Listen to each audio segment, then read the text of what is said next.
Hey guys, welcome back to the channel. I'm Elmo. And I'm the biggest fish in the pond. I'm Tuna. Welcome back. So we're going to be talking about last week's games and what happened, who scored goals, anyone got sent off, any controversies, and we're also going to be telling you how our predictions went for that game as well. So Saturday at 8 o'clock at night, we had Manchester United versus West Brom. Manchester United 1, West Brom nil.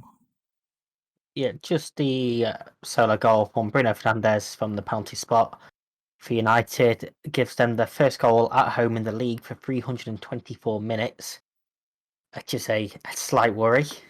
First win as well, But weren't it? This season. I believe so at home, yeah, in the league.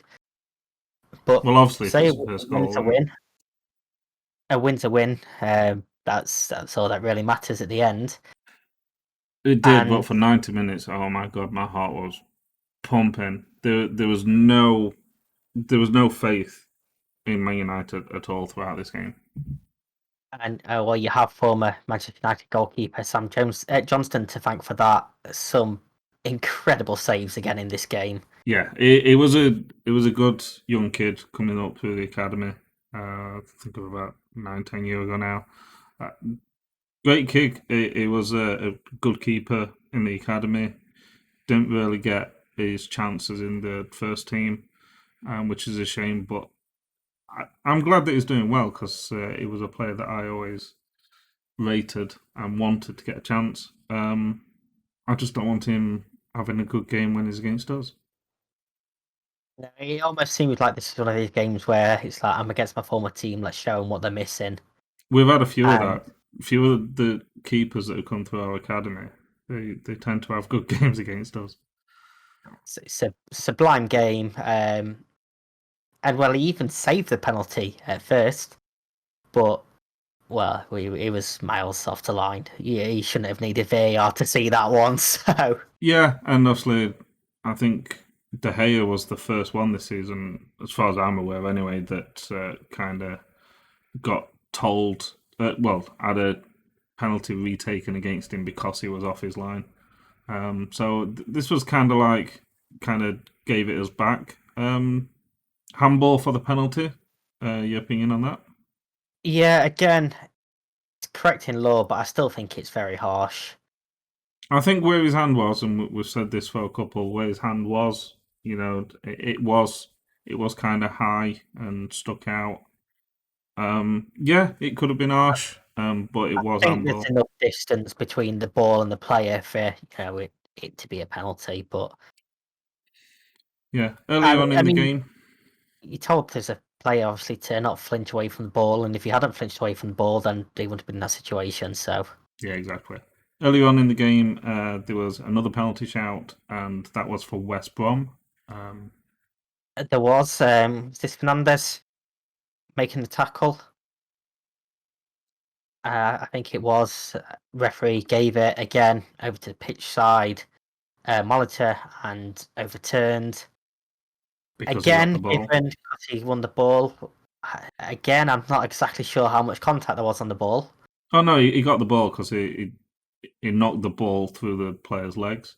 But again, like you said earlier, I don't think that should be the reason for it. I think again it was very soft. Yes, there was contact. Is Fernandez kicked his shin, but did he kick it hard?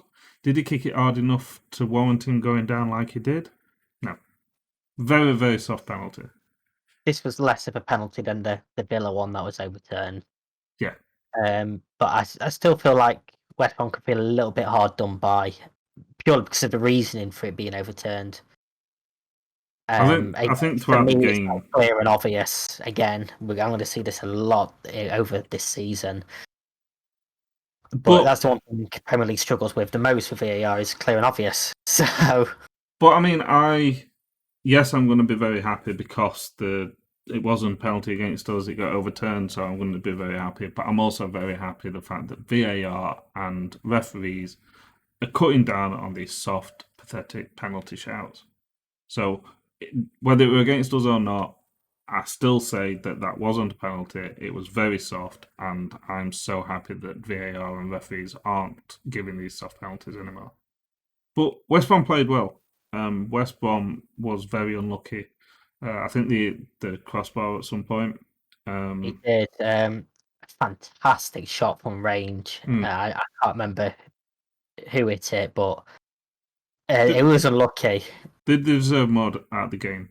We wasn't great. We had a couple of patches where we were passing and we were looking good, but overall we didn't look good.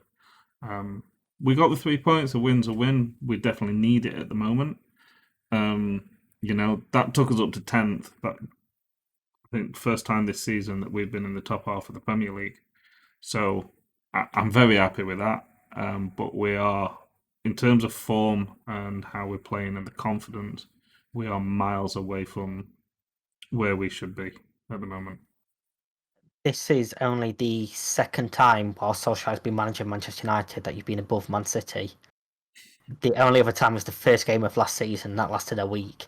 We're doing it in So, stages. So last weekend we went above Leeds, which was good, and this weekend we went above Man City. Um, West Brom again, very unlucky, but then without a win in 9 games right now, and they're second from bottom with only 3 points. And that's 3 draws and 6 losses in 9 games. So another team that occasionally they have been playing well. They've just been unlucky not to get anything from it.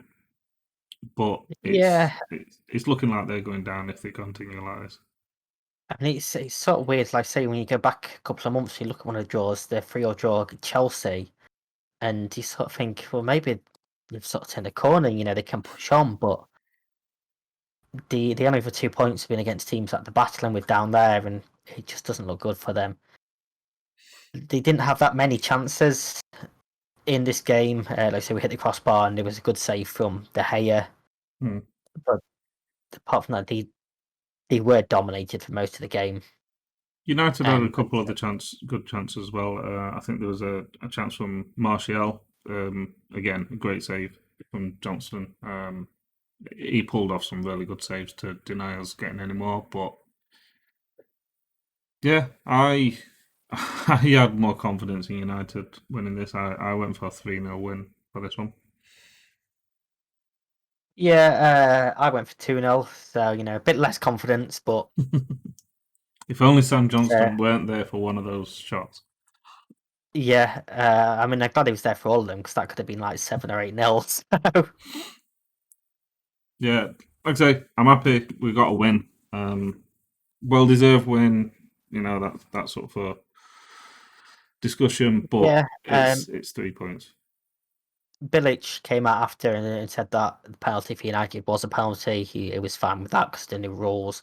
Obviously, he questioned theirs being overturned, but you're going to do that, aren't you? Anyway, especially as a manager under pressure.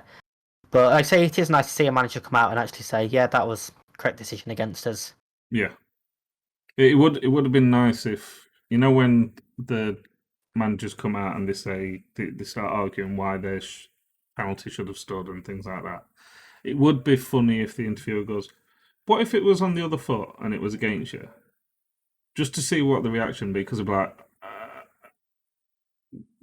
yeah, yeah, it should have. Yeah, well, I'd say it's not only football fans that are fickle; it's managers and everyone involved with football. So, Well, there was quite a few years where Arsene Wenger never saw anything unless he wanted to see it. next to nothing then, especially Yeah. not quality players. I'm already taking shots at Arsenal this week. Jesus Christ! They haven't even Oh played yet. It's dear, Saturday, for God's sake. I know. Can't wait to get to their game. Oh. Right, guys, that's it for this video. Please go and check all the other videos out for the games from last week. Please check out our predictions video as well, which is us predicting what we think will happen in next week's games. Don't forget to subscribe, like this video, throw some comments in on who you think is going to be winning what you thought of the games, um, any ideas that you want to see on the channel or anything like that. Check everything Follow us out in on the Twitter. description. All our socials and links for our YouTubes and everything like that are in there. Um, anything from you, Tuna? No, you pretty much say follow our Twitters. Come and talk to us on Twitter. Come talk football on Twitter. Let us know who you support, where you think you're going to finish this season. Obviously, it's a crazy season, so anything can happen. Yep. Like I say, go and check all our other videos out, and we'll see you next weekend. Bye. Bye bye.